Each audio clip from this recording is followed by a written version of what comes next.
इस व्लॉग में दिखाई गई सभी बाबतों को अपने दिल पर ना ले। ये व्लॉग केवल आपके मनोरंजन और शांति के साथ देखें। ये तीनों मेरे मौसी के लड़के हैं सोलो ट्रिप के लिए। मेरे अहमदाबाद आने का मेन मोटिव अब एग्जीक्यूट होने जा रहा है। जादू જેવી ફીલ નહીં આવતી। તો આ સીન પછી અમારો થઈ ગયો સ્કેમ। આપણે જઈશું મારા ગામ વડનગર।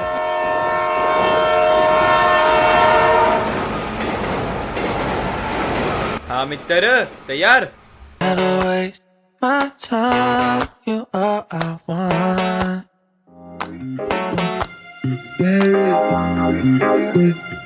के 8 बज रहे और मैं पीजी से निकल चुका हूँ। हाँ मतलब स्नीकिंग के टाइम तो हो गया था, लेकिन निकलने के टाइम थोड़ा रिस्क था, बच गया। तो अब चलते हैं गाँव। ट्रेन अभी 10 बजे की और फिलहाल तो मेट्रो पे हूँ।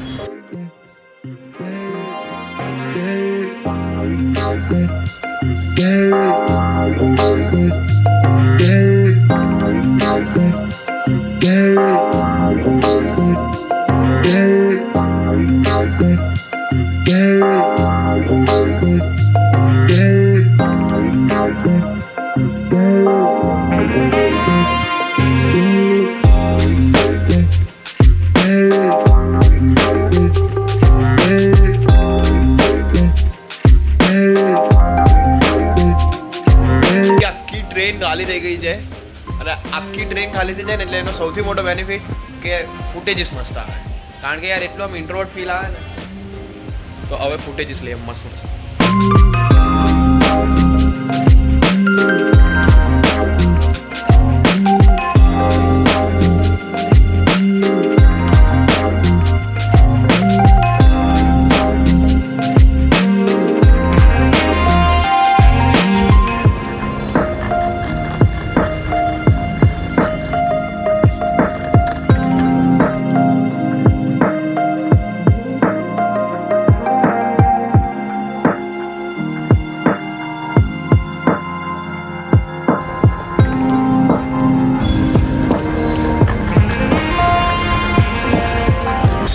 At the Heritage City of India, Vadnagar.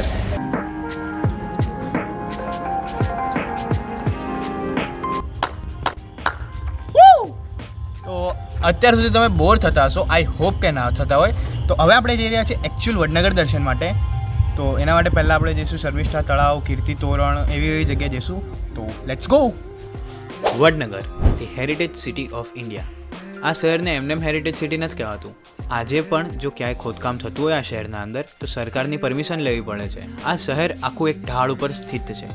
આની સ્થાપના આજથી આશરે 2500 વર્ષ પહેલાં થઈ હતી। અહીંયા ઘણા બધા ઐતિહાસિક મોન્યુમેન્ટ્સ છે, જેવા કે કીર્તિ તોરણ, હાટકેશ્વર મંદિર, શર્મિષ્ઠા તળાવ વગેરે। ચિંતા ના કરીશ મિત્ર, એક જ વિડીયોમાં બધું કવર કરી દઈશું। આપણે બધા મોન્યુમેન્ટ્સ ફરી આવશું હાલ। અને હા, આ શહેર આપણા માનનીય વડાપ્રધાન શ્રી નરેન્દ્રભાઈ મોદીનું મૂળ વતન પણ છે।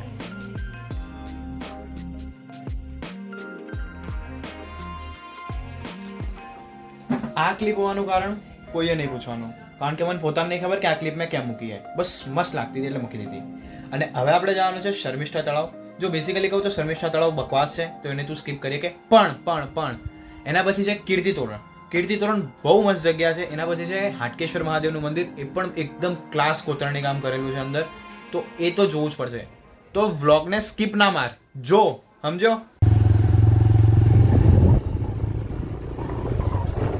તો હમણાં શર્મિષ્ઠા લેક લખ્યું છે અહીંયા, અને સોલંકી યુગમાં બન્યું હતું આ, બસ એટલી જ ખબર પડે।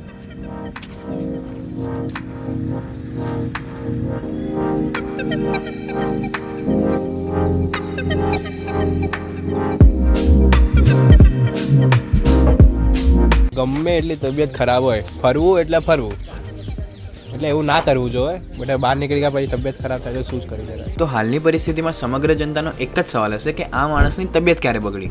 અમદાવાદમાં તો જબર રખડતો હતો। તો આ એકચ્યુઅલી થર્ડ વ્લોગ હતો જે હું સેકન્ડ પોસ્ટ કરું છું। મારો થર્ડ વ્લોગ આવશે, એના અંદર તમને જોવા મળશે કે તબિયત કેવી ખરાબ થાય છે। ટેકનિકલી કહું તો હું હાલ મને શ્વાસ નહીં લેવાતો, ગળું બળે છે અને બોલાતું પણ નહીં। આ અવાજ બહુ મહેનતથી નીકળે।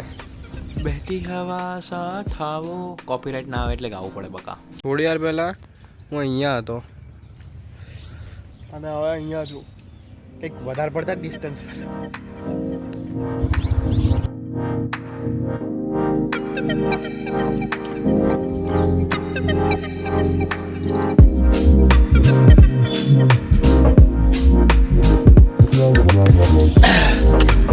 સો કરન્ટલી વી આર એટ કીર્તિ તોરણ અને અહીંયાની કંઈક ખાસિયત તો છે.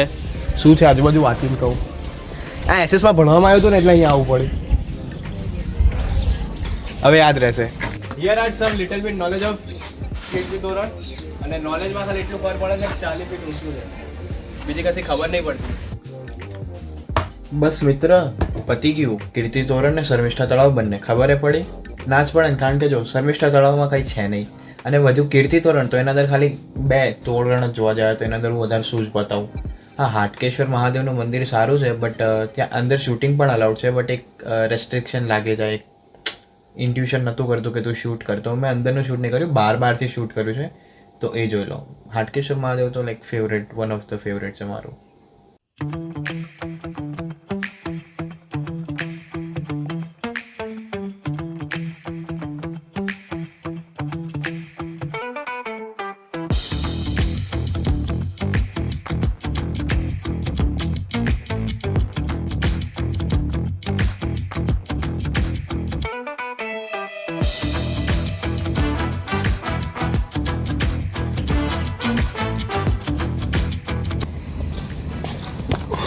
ભાઈ એન્શિયન્ટ જમાનામાં શું કારીગરી હતી. આમ કોતરણનું કામ જોયું હોય તો એનું ઇટ્સ રિયલી ફેસ્કિનેટિંગ.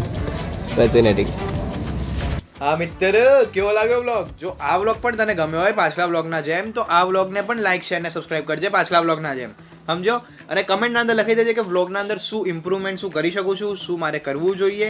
અને નેક્સ્ટ વ્લોગના અંદર આપણે જવાના છીએ મારું ગામ મલેકપુર. તો ગામનો મસ્ત એકદમ સિનેમેટિક્સ ફૂટેજીસ બહુ મસ્ત છે મારી પાસે, તો એ જોવા મળશે તમને. તો સબસ્ક્રાઇબ કર, બેલ આઇકન દબાય કે તું એ મિસ ના કરી દે. તો બસ બાય બાય, થેન્ક યુ, જય શ્રી કૃષ્ણ.